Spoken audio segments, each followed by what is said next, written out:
Hello friends, welcome to our channel. तो basically इस video में हम कुछ क्वेश्चन डिस्कस करेंगे एमएनएस ओरिएंटेड।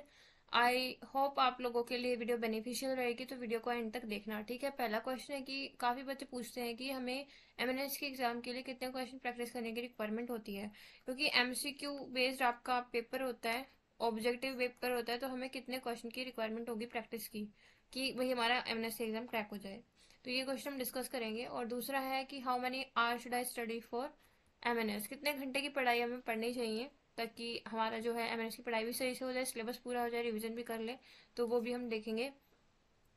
अगला क्वेश्चन है कि क्या हम हमारे फर्स्ट अटेम्प्ट में एमएनएस का जो एग्जाम है उसको क्रैक कर सकते हैं। ये काफी बच्चे पूछते हैं क्योंकि आपके 3 टेस्ट होते हैं इसमें, रिटर्न, इंटरव्यू और मेडिकल। तो काफी बच्चे कहते हैं कि अगर हमारा रिटर्न हो गया तो अगर हम इंटरव्यू में रह गए, मेडिकल में रह गए, तो फिर फायदा ही नहीं है इसके एग्जाम की तैयारी करने का। तो ये भी हम डिस्कस करेंगे। आगे कि कौन सी बुक इसके लिए बढ़िया रहेगी। अरिहंत और सूरा पब्लिकेशन, काफी बच्चे पूछते हैं कि इन दोनों में से हम कौन सी बुक परचेज करें। तो वो भी हम इस वीडियो में कवर करेंगे। ठीक है, तो स्टार्ट करते हैं पहले क्वेश्चन से कि बेसिकली कितने क्वेश्चन आपको करना सफिशिएंट रहेगा एमएनएस के एग्जाम के लिए। ठीक है, तो यहाँ पे आपके 150 क्वेश्चन होते हैं। 50-50 मार्क के क्वेश्चन आते हैं पर्टिकुलर तीनों सब्जेक्ट से, जो कि यहाँ पे मेंशन है, जीके, इंग्लिश और साइंस। ठीक है, सो मैं यहाँ पे हर एक वीडियो में ऑलमोस्ट बोलती हूँ कि जीके में आपकी सबसे ज्यादा करंट अफेयर अच्छी होनी चाहिए। क्यों होनी चाहिए? क्योंकि यहाँ से आपके ऑलमोस्ट 30 क्वेश्चन बनते हैं, 30 to 35 भी बोल सकते हो। ठीक है, तो यहाँ आपका ये बढ़िया होना चाहिए। और आपका हर एक मंथ अगर हम बोले, जैसे जुलाई मंथ है तो जुलाई के आपके मिनिमम 200 क्वेश्चन कवर होने चाहिए। ठीक है, एक महीने के 200 क्वेश्चन। तो अगर हम बात करें अराउंड मतलब आपके एग्जाम तक, तो बेसिकली जीके के करंट अफेयर सेक्शन के आपके अराउंड 3000 क्वेश्चन पूरे होने चाहिए, ये जरूरी है। ठीक है, आगे बात करते हैं हमारे स्टैटिक पोर्शन के रिगार्डिंग। तो स्टैटिक में बेसिकली क्या होता है कि आपके जो क्वेश्चन आते हैं वो करंट अफेयर्स के ओरिएंटेड होते हैं। मतलब कि करंट अफेयर में मान लो कोई नेशनल पार्क से रिलेटेड क्वेश्चन आया है, नेशनल पार्क मान लो कोई भी XYZ नाम है, ठीक है उसका, तो उस पर्टिकुलर के बारे में क्वेश्चन होगा एग्जाम में, ऐसा चांसेस होते हैं। और स्टैटिक आपको उसी के ओरिएंटेड करनी है कि इस पर्टिकुलर आपको नेशनल पार्क के बारे में सारी इन्फॉर्मेशन पता हो कि ये आपका कहाँ पे लोकेटेड है, क्या इसका करंट अफेयर का सीन था, और क्या मतलब ये कब बना था। ठीक है, ये सारी चीजें इसके बारे में पता होनी चाहिए। पूरी स्टैटिक करने का कोई बेनिफिट नहीं है, बट फिर भी देखो स्टैटिक की अगर क्वेश्चन की बात करें तो यहाँ पे आपको क्वेश्चन प्रैक्टिस तो करनी पड़ेगी। ठीक है, थोड़ा सा आइडिया तो हो ही जाता है कि हम क्वेश्चन प्रैक्टिस कर रहे हैं तो भी हमारी काफी स्टैटिक याद हो जाती है। तो अराउंड 1000 क्वेश्चन आप याद कर लेना, मतलब कर प्रैक्टिस कर लेना थ्योरी करने के बाद में। ठीक है, अच्छा फिर बात करेंगे हमारे किसके बारे में, रीजनिंग सेक्शन के बारे में। तो रीजनिंग में अगर आप 1000 क्वेश्चन या फिर 500 क्वेश्चन भी कर लेते हो, 500 क्वेश्चन मिनिमम कर लेते हो हर एक वैरायटी के, तो एक एक वैरायटी का एक एक क्वेश्चन भी करोगे तो भी आपके 500 क्वेश्चन आराम से बन जाएंगे। तो यहाँ पे आपको इतने तो प्रैक्टिस करने की रिक्वायरमेंट है ही, क्योंकि ऑब्वियसली बात है कि आपके रीजनिंग के 5 क्वेश्चन आते हैं अप्रोक्स। तो जरूरी है ये भी आपको अच्छे से करना। आगे बात करेंगे हमारे जनरल अवेयरनेस के पोर्शन के बारे में, जिसमें हमारा हिस्ट्री, इकोनॉमी, पॉलिटी, ये सारी चीजें आती हैं। एक और चीज रहेगी ज्योग्राफी। ठीक है, तो यहाँ पे जो है आपको पर्टिकुलर देखो यहाँ से एक एक क्वेश्चन आता है, एक क्वेश्चन हिस्ट्री से आ गया, एक क्वेश्चन पॉलिटी से आ गया, एक इकोनॉमी से आ गया, एक ज्योग्राफी से आ गया। तो ज्योग्राफी भी ऑलमोस्ट आपकी करंट अफेयर ओरिएंटेड होती है। तो ठीक है, ये सारी चीजें होती हैं। अब यहाँ पे देखो, यहाँ पे अगर मान लो 4 क्वेश्चन आ रहे हैं इस पूरे पर्टिकुलर टॉपिक से, और अगर आप इसके लिए कौन सी बुक फॉलो कर रहे हो, ल्यूसेंट जीके, उसमें भर भर के दे रखे हैं क्वेश्चन इनसे रिलेटेड, करने का कोई बेनिफिट नहीं है। इन चारों के लिए अगर आप 2000 क्वेश्चन टोटल कर लोगे ना प्रैक्टिस, तो इनफ रहेगा। ठीक है, लेकिन वही बात है कि आपको ये जो क्वेश्चन मैं बता रही हूँ ना, ये स्पेसिफिक करने हैं, ऐसे नहीं कि कहीं से भी कर लिए। आपके एमएनएस के एग्जाम के ओरिएंटेड होने चाहिए, उसी के लेवल के होने चाहिए। ठीक है, तो टोटल कितने हो गए? 6500, ऑलमोस्ट 7000 क्वेश्चन मान लो कि जीके में आपको प्रैक्टिस करने हैं। ठीक है, अब थोड़ा सा जीके पोर्शन के रिगार्डिंग में बात कर लेती हूँ हमारे पेड कोर्स के बारे में, क्योंकि काफी सारी बातें मुझे यहाँ पे उनके रिगार्डिंग भी डिस्कस करनी है। देखो भाई, जो भी बच्चे हैं पेड कोर्स वाले, उनके लिए है कि आप लोगों का मैंने करंट अफेयर प्रोवाइड कर दिया है 2021 का, 2022 का अभी मार्च में खत्म कर देंगे। ठीक है, तो यहाँ पे 2022 का करंट अफेयर हम मार्च में खत्म कर देंगे। अच्छा, स्टैटिक के बारे में बात करें, स्टैटिक में मैं आपको थ्योरी प्रोवाइड करूंगी और उसके बाद आपको 1000 क्वेश्चन की एक पीडीएफ प्रोवाइड कर दूंगी। ठीक है, उसके बाद बात करेंगे रीजनिंग की। तो रीजनिंग में मैं आपको पूरी हर एक वैरायटी के क्वेश्चन प्रोवाइड कर दूंगी, 500 क्वेश्चन की एक पीडीएफ सेंड कर दूंगी, जो कि ऑन एन एवरेज सफिशिएंट रहेगी। मैंने बोला था कि हिस्ट्री, इकोनॉमी, पॉलिटी और जियोग्राफी में मैं और सेट आपको प्रोवाइड करूंगी। 3 सेट तो मैंने प्रोवाइड कर दिए हैं।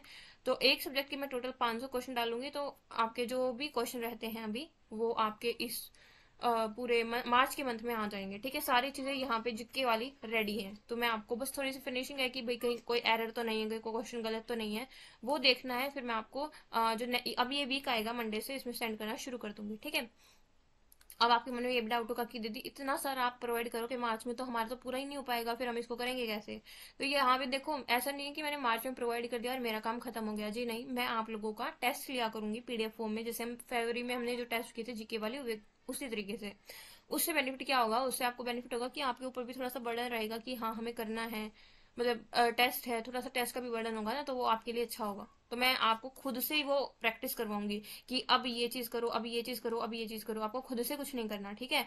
बस हाँ, जो चीज मैं उस दिन बोलूँ कि ये चीज करनी है तो आपको करनी है, ये आपका होना चाहिए। क्योंकि देखो यार, मैं इतना आपके ऊपर ध्यान दे रही हूँ, इतनी सारी चीजें कर रही हूँ, आप लोगों का भी थोड़ा सा ये फर्ज बनता है कि जो चीज मैं एटलीस्ट आपको प्रोवाइड कर रही हूँ, जितनी बार भी बोल रही हूँ करने को, उतनी बार करूँ। ठीक है। इंग्लिश में बात करते हैं। तो इंग्लिश में देखो, पर्टिकुलर एक बार मैं पहले पेड कोर्स वाले बच्चों की बात करती हूँ, फिर बाद में जो सभी बच्चे हैं उनके बारे में कॉमन बात करेंगे। ठीक है। यहाँ पे मैंने आपको एक पीडीएफ प्रोवाइड की है जिसमें ग्रामर के क्वेश्चन की बात करें या फिर वोकैब का सेक्शन अगर देखें, वोकैब में आपको जैसे 500 वन वर्ड गिवन है, तो उनके ऊपर 200 क्वेश्चन बेस्ड है। ठीक है, मतलब उसी पीडीएफ में आपको गिवन है। तो इस हिसाब से अगर हम हर एक टॉपिक के क्वेश्चन देखें तो मिनिमम आपको 2 से 3 हजार क्वेश्चन वहां पे मिल जाएंगे उस पीडीएफ में। तो अभी वो पीडीएफ तो आपने कर ही ली होगी आई होप। ठीक है, लेकिन थोड़ा सा और अच्छे से करने के लिए और बेटर इंग्लिश को बनाने के लिए अभी मैं मार्च में आप लोगों को कुछ और पीडीएफ सेट प्रोवाइड करूंगी, जैसे कि हमारे मतलब पर्टिकुलर एक एक सेट और आपको प्रैक्टिस का मिल जाएगा। ठीक है, तो ये तो आपको बार बार प्रैक्टिस करना ही है, बट जो फिर चीज मैं आपको प्रोवाइड करूंगी आपको वो भी पूरा अच्छे से करनी पड़ेगी। ठीक है। तो यहाँ पे मैं कुछ और क्वेश्चन प्रोवाइड करूंगी, 2000 क्वेश्चन का सेट और मान सकते हो कि आपको इंग्लिश का और मिलेगा, जो कि आपको एग्जाम तक अच्छे से करना है। ओके। तो इंग्लिश के ऑन एन एवरेज कितने क्वेश्चन हो गए, 4000 क्वेश्चन मिनिमम हम प्रैक्टिस कर रहे होंगे। 7000 जीके के और 4000 हमारे इंग्लिश के हो गए। ठीक है। आगे बात करते हैं साइंस के बारे में। साइंस में काफी बच्चों को डाउट है, क्योंकि मैंने अभी तक साइंस में फिजिक्स केमिस्ट्री ऐसे एमएनएस ओरिएंटेड करवाना शुरू नहीं किया है। तो देखो, एक सिंपल सी चीज समझो कि आपका बायो का यहाँ पे 30 मार्क्स का वेटेज होता है, 35 मार्क्स का। ठीक है। तो यहाँ पे आपको करना क्या है, सिर्फ एनसीईआरटी पढ़नी है, जो कि मैंने एनसीईआरटी हाइलाइट्स आपको प्रोवाइड कर रखे हैं, वो आपको अच्छे से करने हैं। और जो भी क्वेश्चन मैंने प्रोवाइड किए हैं, मोस्ट प्रोबेबल क्वेश्चन सीरीज से हों या फिर वो आपके मैं लेक्चर के साथ दे रही हूँ वो हों, वो आपको बहुत अच्छे से करना है। बायो में इससे बाहर करने की रिक्वायरमेंट नहीं है। रही बात फिजिक्स केमिस्ट्री की, तो उसके लिए मैं आपको मोस्ट एक्सपेक्टेड करके एक सीरीज प्रोवाइड कर दूंगी 1000 क्वेश्चन की, फॉर बोथ, मतलब 1000 आपके फिजिक्स के और 1000 आपकी केमिस्ट्री के। तो 2000 क्वेश्चन यहाँ से हो गए। अराउंड अगर बायोलॉजी का मैं बताऊं तो आपके टोटल 1500 क्वेश्चन होंगे। ठीक है, मतलब हर एक चीज के मिला के ऑब्जेक्टिव। तो 3500 से 4000 क्वेश्चन हम साइंस में भी प्रैक्टिस कर रहे हैं। यहाँ पे हम बायो की एनसीईआरटी भी कर रहे हैं, तो वो मत भूलना जो फ्री क्लासेस वाले हैं या फिर कहीं और से तैयारी कर रहे हैं, कि बायो में एनसीईआरटी करनी है, प्लस आपका पीसीबी के अलग से जो प्रैक्टिस के लिए क्वेश्चन होते हैं वो 4000 क्वेश्चन और है। ठीक है, ये जरूरी है। आगे बात करते हैं, ये चीज आपको पता होनी चाहिए। अभी पता चल गया होगा कि कितने क्वेश्चन मिनिमम जरूरी हैं आपको प्रैक्टिस करने। हमारे 7000 from GK, 4000 from English and आपके 4000 आपके साइंस के। तो कितने हो गए, 15,000 क्वेश्चन मैंने आपकी प्रैक्टिस करवाने हैं, मतलब करवाए नहीं है। 15,000 क्वेश्चन आपको मिनिमम है कि 5 बार आप इन्हीं 15 क्वेश्चन को अच्छे से कर लो। तो 15 5 आप देख लेना, इतने क्वेश्चन आप एवरेज प्रैक्टिस कर लोगे। अब ये नहीं है कि आपको सारे क्वेश्चन नहीं करने हैं। ठीक है, यही क्वेश्चन आपको बार बार प्रैक्टिस करने हैं। 6 बार करो, 7 बार करो, 8 बार करो, जितनी बार हो सकता है। क्योंकि मैं बार बार बोलती हूँ कि एक बुक को 10 बार पढ़ोगे वो ज्यादा बेनिफिशियल रहेगा, रेदर देन 10 बुक को एक एक बार पढ़ो। ठीक है। तो बस ये 15,000 क्वेश्चन पढ़ने हैं और वही हमारे लिए इनफ रहेंगे। कोई और है, देखो ये तो मैंने अपने बैच का बताया है, बट कोई और है जो कि अदर कहीं से पढ़ रहे हैं या फिर खुद से भी पढ़ाई कर रहे हैं, तो यार मिनिमम टारगेट, मिनिमम कम से कम मैं बोल रही हूँ कि 8,000 क्वेश्चन रखो। 8,000 क्वेश्चन तुमको प्रैक्टिस करना है। अब ये नहीं है कि आप आज कहीं से पढ़ रहे हो, कल कहीं से पढ़ रहे हो, परसों कहीं से पढ़ रहे हो, अगले दिन कहीं से पढ़ रहे हो, फिर ये ढूंढ रहे हो, फिर वो ढूंढ रहे हो, फिर वो ढूंढ रहे हो। ये ना टाइम वेस्ट होता है, ये सब चीजें मत करना। एक बुक लो या फिर कुछ भी आप कंटेंट लो, उसको ही बार बार पढ़ो। ठीक है, उसमें अराउंड आपके 8 से 10,000 क्वेश्चन होने चाहिए। ठीक है। क्यों नहीं चाहिए? क्योंकि आपके वन लाइनर क्वेश्चन होते हैं, कुछ बहुत ज्यादा थ्योरेटिकल नहीं होते। अब जैसे नीट वाले जो क्वेश्चन है, नीट में हम बात करें फिजिक्स केमिस्ट्री की, उसको करने में टाइम लगता है। बट एमएनएस में आपका आपका क्वेश्चन पढ़ा और आंसर दिया, क्वेश्चन पढ़ा और आंसर दिया, ऐसे क्वेश्चन होते हैं। तो इतने क्वेश्चन आप आराम से प्रैक्टिस कर लोगे। ठीक है, ये तो था हमारा पहला क्वेश्चन का आंसर। अब बात कर देते हैं कितने घंटे की पढ़ाई करना हमारे जरूरी होता है एमएनएस के एग्जाम के लिए। ठीक है, तो ऐसा कोई फिक्स नहीं है, यहाँ पे मैं मिनिमम आपको बताऊंगी, मैक्सिमम आप कितना भी कर सकते हो। नीट और जो कॉलेज गोइंग है या फिर आपका ट्वेल्थ मतलब साथ साथ कर रहे हैं, तो उन बच्चों के लिए 2 घंटे तो मिनिमम है कि आप दो ही। ये जो 2 घंटे हैं ये आप सॉरी करंट अफेयर और वो कैब को दो। ठीक है, 2 घंटे, एक एक घंटा दोनों को। और फिर आपका जो सैटरडे संडे वीकेंड्स होते हैं उसमें क्या करो, आप इन्हीं को रिवाइज करो पूरे वीक में जो आपने किया है। और 3 से 4 घंटे की पढ़ाई में आप साइंस भी करो और आपका ग्रामर पोर्शन भी करो। ठीक है, ये जरूरी है क्योंकि साइंस आसान होती है। तो ये आप लोगों के ऊपर डिपेंड है कि आप अपना कितना डेडिकेशन दिखा रहे हो। अगर बात करें जो सिर्फ एमएनएस की तैयारी कर रहे हैं, तो प्लीज मिनिमम आप 6 आवर की स्टडी करो। ठीक है, मिनिमम 6 घंटे तो पढ़ना जरूरी है। एग्जाम पास में आ जाएगा तो बढ़ा लेना, 7-8 घंटे आराम से आप पढ़ सकते हो तब। ठीक है, और अभी से अगर 6 घंटे पढ़ना शुरू करोगे तो एग्जाम जब पास में आएगा तब 12-12, 13-13 घंटे पढ़ने की रिक्वायरमेंट नहीं रहेगी। एमएनएस एग्जाम का लेवल बहुत ज्यादा हाई नहीं रहता है, बस थोड़ा सा आपको एक्यूरेसी का पता होना चाहिए और कुछ ज्यादा मैटर नहीं करता। ठीक है, अच्छा यहाँ पे अब बहुत सारे बच्चे बोल रहे होंगे कि हम जो कॉलेज गोइंग है या ट्वेल्थ में है या नीट दे रहे हैं, मतलब नीट के साथ साथ कर रहे हैं, वो तो सिर्फ 2 घंटे पढ़ेंगे और ये मिनिमम 6 घंटे पूरे दिन में पढ़ेंगे एमएनएस के लिए। तो सिलेक्शन तो इन्हीं का होना है, हमारा तो होगा ही नहीं। तो ऐसा बिल्कुल भी नहीं है, घंटे डिसाइड नहीं करते आपका सिलेक्शन। आपका कंटेंट और आपकी मेहनत, आपका डेडिकेशन डिपेंड मतलब डिसाइड करता है। तो प्लीज ऐसा सोच के मत चलना कि मेरा नहीं होगा या फिर मेरे से आगे तो बहुत सारे बच्चे हैं तो नहीं होने वाला। ऐसा नहीं है। और बहुत ज्यादा ये भी मत सोचना कि मान लो अब की बार 108 पे कट ऑफ लगी थी और आपके 107 थे, 5 थे, 6 थे मार्क्स, तो आप सोच रहे हो कि मेरा तो 1-2 नंबर से ही रहा था और अब की बार तो ऐसे ही हो जाएगा। तो ऐसा नहीं होता। पढ़ाई आपको फिर से जीरो लेवल से शुरू करनी पड़ेगी। ठीक है, अच्छा अगला हमारा क्वेश्चन है कि क्या हम अपने फर्स्ट अटेम्प्ट में इसको क्रैक कर सकते हैं या फिर अगर हम अभी से पढ़ाई शुरू करें तो क्या क्रैक कर सकते हैं। पहले अटेम्प्ट में क्रैक करना, ये बहुत सारे बच्चों का क्वेश्चन है क्योंकि इसमें रिटर्न होता है, इंटरव्यू होता है और मेडिकल होता है। काफी बच्चों का डर होता है कि चलो हमने ये पास कर लिया, हम यहाँ पहुंच गए, मान लो इंटरव्यू में रह गए तो क्या करेंगे, और ये भी पास कर लिया मान लो मेडिकल में रह गए तो हम क्या करेंगे। देखो अगर ऐसा हो तो जिनका सिलेक्शन हो रहा है वो तो मतलब फिर दे ही ना एग्जाम। अब जिनका 2021 में सिलेक्शन हुआ होगा वो तो फिर यही सोच रहे होंगे कि क्या पता मैं मेडिकल में रह जाऊं, चलो मैं फॉर्म फिलअप नहीं करती हूँ। ऐसा सोच के मत चलो, पॉजिटिव रहो और एग्जाम दो। इंटरव्यू में आपसे इंटरव्यू, एक तो देखो सिंपल सी बात बता दूं, हिंदी में होता है। जिस लैंग्वेज में आप कंफर्टेबल होते हो उसमें होता है। अगर आप इंग्लिश में अच्छे से कंफर्टेबल हो तो इंग्लिश में दे सकते हो, हिंदी में हो तो कोई मतलब बहुत बड़ी बात नहीं है, हिंदी में भी आप दे सकते हो। ठीक है, वहां पे क्या करते हैं, कुछ क्वेश्चन पूछते हैं, कुछ क्वेश्चन आपके जीके से होते हैं। ठीक है, 1-2 क्वेश्चन हो गया, करंट अफेयर से हो गया। लेकिन अगर मान लो क्वेश्चन नहीं आते हैं तो उसका आपका इम्पैक्ट बुरा नहीं होता, आप डायरेक्ट बोल सकते हो उनको कि हमें क्वेश्चन नहीं आता है, हम आपको बाद में जब हम पता करेंगे तब बता देंगे। तो ये आपका वे होता है। वो इंटरव्यू में आपकी पर्सनैलिटी देखते हैं, ठीक है, आपका एटीट्यूड कैसा है वो देखते हैं। बाकी ठीक है, तो वो टोटली आपकी पर्सनैलिटी के ऊपर डिपेंड करता है और ऐसा कोई फर्क नहीं पड़ता कि हिंदी में दे रहे हो इंग्लिश में दे रहे हो, या फिर आपका जीके स्ट्रॉन्ग होना जरूरी है, करंट अफेयर स्ट्रॉन्ग होना जरूरी है। और इतने जीके और करंट अफेयर तो आप थोड़ा सा रिटर्न एग्जाम करोगे तब भी कर लोगे। ठीक है, और मेडिकल की बात करें तो मेडिकल में टेंशन लेने की जरूरत नहीं है क्योंकि देखो काफी बच्चों को ना एक तो हाइट का बहुत ज्यादा इशू होता है कि हमारी हाइट ये है तो क्या हम क्वालिफाई कर पाएंगे कि नहीं कर पाएंगे, क्राइटेरिया तो इतना होता है। और या फिर हमारी मतलब बर्निंग मार्क है, या फिर हमारा बोन क्रैकिंग है, या फिर जो हमारे टीथ्स हैं ये थोड़े से आधे आधे टेढ़े हो जाते हैं ना किसी के, वैसे हैं तो थोड़ा सा क्या हमारा रह जाएगा या फिर हमारा मेडिकल नहीं होगा। तो देखो यहाँ पे मैं मतलब ये मैं अपना बता रही हूँ कि हमारे यहाँ पे एक लड़की थी, उनकी हाइट बहुत कम थी, मतलब बहुत ही कम थी, मतलब एमएनएस के लायक नहीं थी। लेकिन उनका सिलेक्शन हो गया। उनके हाथ में भी मतलब जो कोहनी होती है उसकी हड्डी टूटी हुई थी, उनका हो गया। ठीक है, तो ये मुझे नहीं लगता कि आपका रह जाएगा। और बर्निंग मार्क के रिगार्डिंग मैंने उनसे खुद पूछा था कि अगर कोई बर्निंग मार्क है तो क्या मतलब मेडिकल में रह जाते हैं या नहीं रह जाते, तो बर्निंग मार्क का कोई इशू नहीं होता, बर्निंग मार्क में नहीं निकालते। अच्छा फिर बात करें दांत टेढ़े मेढ़े हैं तो क्या होगा, नहीं निकालेंगे। ठीक है, अगर आप ओवर वेट है मतलब बहुत मोटे मोटे जो इंसान होते हैं, मतलब इंसान नहीं लड़कियां हैं, क्या हम तो दे ही नहीं सकते फिर, जी नहीं। इतनी ज्यादा कोई प्रॉब्लम नहीं होती क्योंकि जो उनकी रूममेट है वो काफी मतलब उनका काफी वेट है, तो वेट के रिगार्डिंग भी टेंशन मत लो, ठीक है। और बस रिटर्न एक बार क्लियर करो, बाकी चीजें हो जाएंगी, आराम से हो जाएंगी। रिटर्न अच्छे से करो, इंटरव्यू अच्छे से दो।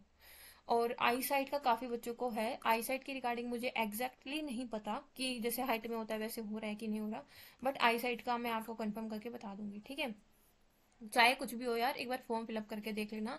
रिटर्न एग्जाम के लिए तैयारी करो, रिटर्न क्लियर हो जाता है तो आपका एक्सपीरियंस हो जाएगा, ठीक है। मतलब आप एमएनएस ऑफिसर्स जो आपके इंटरव्यू ले रहे होंगे, वहां पे इतने अच्छे अच्छे रेप्यूटेड इंसान बैठेंगे, उनसे आप बात करने का, इंटरेक्ट करने का मौका मिलेगा, उससे बड़ा क्या चीज होगी, ठीक है। तो एक बार इंटरेक्शन के लिए आप जा सकते हो। अच्छा, दूसरा इम्पोर्टेंट एक, हाँ, आपका ठीक है, ये तो होगा। चलो आगे बात करते हैं कि हमारी कौन सी बुक इसके लिए बेस्ट रहेगी एमएनएस के एग्जाम के लिए। वो भी जरूरी है कि अरिहंत के और सुरा पब्लिकेशन के काफी सारे बच्चे मुझसे पूछते हैं कि इन दोनों में से कौन सी बेटर है। तो देखो, सुरा पब्लिकेशन का अगर मैं बताऊं तो सुरा पब्लिकेशन में जो साइंस सेक्शन दे रखा है ना, उसमें फिजिक्स और केमिस्ट्री तो है ही नहीं, ठीक है। ये मतलब मेरे पास भी पड़ी है ये बुक, बट उसका कोई बेनिफिट नहीं होता। उसमें फिजिक्स केमिस्ट्री नहीं है। और उसमें बायोलॉजी की मैं बात करूँ तो बायोलॉजी में कुछ क्वेश्चन है जो 11th 12th ओके रेलिवेंट है, बाकी जो सारे क्वेश्चन है वो नर्सिंग ओरिएंटेड है, ठीक है। तो मुझे नहीं लगता कि वो क्वेश्चन आपके लिए हेल्पफुल रहेंगे कहीं से भी। वहां से आप इंग्लिश कर सकते हो, इंग्लिश ठीक सा दे रखी है वहां पे। और मतलब जो जनरल अवेयरनेस का पोर्शन है वो भी अच्छा दे रखा है। करंट अफेयर के रिगार्डिंग मैं ये सजेस्ट नहीं करूंगी कि करंट अफेयर के लिए आप सिर्फ इस बुक पे डिपेंडेंट रहो, और साइंस पोर्शन भी यहाँ पे अच्छा नहीं है, तो उनको थोड़ा सा देख लेना। स्टैटिक भी यहाँ पे आई थिंक नहीं है, तो वो देख लेना, ठीक है। स्टैटिक, करंट अफेयर और साइंस नहीं है। बाकी इंग्लिश कर सकते हो इस बुक से। इंग्लिश में आई थिंक आपके रूल्स नहीं है, और इसमें सिर्फ आपके क्वेश्चन दे रखे हैं, तो रूल्स वगैरह नहीं है, सिर्फ क्वेश्चन प्रैक्टिस के लिए है। और तो आप ये बुक चाहो तो परचेज कर सकते हो, बट मैं सजेस्ट नहीं करूंगी। हाँ, अरिहंत की मैं सजेस्ट कर दूंगी, क्योंकि इसमें आपका पीसीबी जो दे रखा है वो सही दे रखा है। बायो में फिर भी आपको एनसीईआरटी करनी पड़ेगी, ठीक है। फिजिक्स केमिस्ट्री यहाँ पे 11th 12th का दे रखा है, लेकिन कंप्लीट नहीं दे रखा, कुछ चैप्टर दे रखे हैं, कुछ चैप्टर नहीं दे रखे। तो एक तो यहाँ पे ये थोड़ा सा नेगेटिव पॉइंट है। दूसरा, यहाँ पे करंट अफेयर की अगर मैं बात करूँ तो करंट अफेयर बहुत लिमिटेड यहाँ पे होते हैं, बहुत लिमिटेड होते हैं। मतलब 2 पेजेस, 2 से 3 पेजेस में पूरा करंट अफेयर कवर कर देते हैं, जो कि इनफ नहीं रहता है मेरे पॉइंट ऑफ व्यू से। तो करंट अफेयर को आप कहीं और से कर लीजिएगा, ठीक है। आगे बात करें जनरल नॉलेज स्टैटिक के बारे में, तो वो भी इनफ रहती है, वो आप कर लेना यहाँ से। मैं ये बुक आपको सजेस्ट नहीं करूंगी करंट अफेयर के लिए, कि करंट अफेयर के लिए आप इसके ऊपर डिपेंडेंट रहो। और पीसी यहाँ पे पूरा नहीं है, कुछ चैप्टर है और कुछ नहीं है। यहाँ पे ये बुक लिखती है कि इसके 2500 क्वेश्चन आप प्रैक्टिस कर लोगे इस बुक की हेल्प से, तो 2500 क्वेश्चन इनफ नहीं रहेंगे। अगर सिर्फ इसी बुक को लेके पढ़ोगे, इसी बुक पे ओरिएंटेड रहोगे, तो हो सकता है कि आप 10-15 मार्क्स ही रह जाओ। तो इस वजह से थोड़ा सा अलग भी कर लेना, करंट अफेयर के लिए कुछ कर लेना, बायो पर लेना, एनसीईआरटी कर लेना, ठीक है। ये सारी चीजें आपको खुद से करनी पड़ेंगी। और ठीक है, इंग्लिश के बारे में यहाँ पे बात करूँ तो इंग्लिश भी अच्छी दे रखी है यहाँ पे, तो इंग्लिश भी आप यहाँ से कर सकते हो। बट 2500 क्वेश्चन कम है। मैंने बोला था शुरू में कि 8000 क्वेश्चन मिनिमम है कि प्रैक्टिस करो, चाहे आप कहीं से भी कर रहे हो, आप फ्री क्लासेस अटेंड कर रहे हो कहीं भी, या फिर कोई पेड ले रखा है, या फिर आप कोई और बुक कर रहे हो, 8000 मिनिमम क्वेश्चन का टारगेट करना, तो वही पढ़ना। अच्छा, एक इंपॉर्टेंट चीज और मैं यहाँ पे डिस्कस करूंगी। मान लो कुछ बच्चे हैं कि वो कैब में बहुत ज्यादा पजल हो जाते हैं कि दीदी हमें इस टेलीग्राम चैनल पे 200 हमारे 1 वर्ड मिल रहे हैं, इस हमारे यूट्यूब चैनल पे 300 अलग मिल रहे हैं, इस पे ये हमारे गूगल पे हमारी 500 पीडीएफ मिल रही है, मतलब 500 1 वर्ड की। तो हम ये सारे कर लेते हैं, सारे करना पॉसिबल नहीं है। इनमें से कोई एक ही करना, ठीक है, एक ही करना। मान लो 200 का हो रहा है तो ये कर लो, 300 का हो रहा है 300 कर लो, 500 का हो रहा है 500 का कर लो, पर एक ही करना, सारे की तरफ मत भागना, वो वेस्ट ऑफ टाइम है, कुछ नहीं हासिल होना उससे, ठीक है। ये जरूरी है। अच्छा, पेड कोर्स वालों की इंपॉर्टेंट बात मैंने बता दी कि मैं मार्च में आपका ऑलमोस्ट सारी चीजें प्रोवाइड कर दूंगी, इस मार्च से स्टार्ट हो जाएंगी। और फिर प्लानर के तौर पे मैं आपको, मतलब प्लानर के हेल्प से मैं आपको करवा दूंगी 5 बार सिलेबस एटलीस्ट रिवाइज, तो वो इनफ भी रहता है, ठीक है। अच्छा, जो फ्री क्लासेस हैं एमएनएस की वो हम कंटिन्यू रखेंगे। और सेकंड क्लास कब होगी उसके रिगार्डिंग वो मैं टेलीग्राम चैनल पे अपडेट कर दूंगी, तो टेलीग्राम चैनल मस्ट है कि ज्वाइन कर लेना, लिंक मैं डिस्क्रिप्शन बॉक्स में प्रोवाइड कर दूंगी। थोड़ी सी लंबी वीडियो हो गई यार, बट मुझे लगता है कि इन्फॉर्मेटिव काफी है। कोई अदर क्वेरी रह गई हो या फिर कोई और डाउट हो, इसी तरीके के कोई क्वेश्चन हो, तो आप मुझसे कमेंट सेक्शन में पूछ लेना, मैं एक और वीडियो में उसको बहुत अच्छे से एक्सप्लेन कर दूंगी। और आई होप आपको इन चारों क्वेश्चन के आंसर भी मिल गए होंगे। 5वां क्वेश्चन और होगा आप लोगों के माइंड में कि एप्लीकेशन फॉर्म और एग्जाम डेट का और बता दो। देखो, ये फिक्स नहीं है, और अगर आप ये इसके लिए यूट्यूब पे सर्च कर रहे होगे तो आप बहुत बड़े मतलब ब्लंडर में हो, क्योंकि कुछ बच्चे हैं जो अभी तैयारी कर रहे हैं और कुछ बच्चे सिर्फ इन्हीं को सर्च कर रहे हैं, और आप उनमें से एक हो सकते हो, मे बी, मुझे नहीं पता। बट प्लीज़ ऐसा मत करना। मुझे पता है कि अगर मैं अभी कोई वीडियो डाल दूँ कि एप्लीकेशन फॉर्म रिलीज हो गए हैं ये वो, तो उस पर व्यूज़ ज़्यादा आएंगे, बट वो कोई मतलब नहीं है। मैं उसमें ना उस पूरी वीडियो में ये डिस्कस करती ही नहीं हूँ, क्योंकि मेरा मकसद होता है कि आप लोग वो चीज़ करो जो कि आपके लिए इम्पोर्टेंट है। अभी पढ़ाई ज़रूरी है। एप्लीकेशन फॉर्म आएंगे तो आपको पता लग जाएगा कहीं ना कहीं से, और ऐसा नहीं कि एक दिन में आएंगे और बंद हो जाएंगे। वो आपके पूरे मतलब कम से कम 2 हफ्तों तक तो कम से कम रहेंगे ही, और इन हफ्तों में आपको पता चल जाएगा कि भाई रिलीज हो गए, फॉर्म फिल कर लो। तो ये प्लीज़ आप ऐसे मत करो कि बार बार सर्च कर रहे हो। अपना अच्छे से पढ़ाई पे फोकस करो, और कोई डाउट क्वेरी हो तो पूछ लेना। Thanks for